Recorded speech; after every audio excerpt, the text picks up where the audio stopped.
तर ही अंडा आणि कांद्याची पोळी बनवत आहे आणि त्यामध्ये भरपूर सारी कोथिंबीर टाकत आहे। चवीनुसार मीठ, एक हिरवी मिरची टाकलेली आहे आणि कांदा कट करून छान असं मिक्स करून घेतलेलं आहे। तर तव्यामध्ये तेल टाकून घेतलेलं आहे। आता तेल छान गरम झालंय, त्यामध्ये हे कांदा आणि एक अंड फोडून घेतलेलं हे टाकून घेत आहे।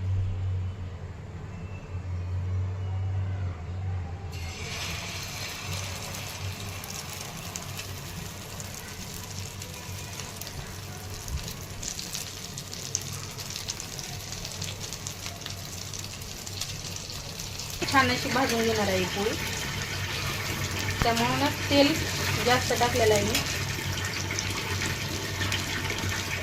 तर पलटी करून घेतलेली आहे। आता दुसऱ्या साईडने छान भाजून घ्यायची आहे तेलामध्ये।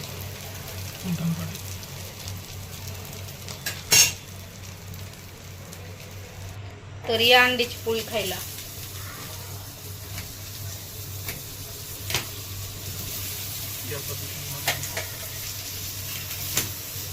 गरमागरम अंड्याची पोळी या खायला।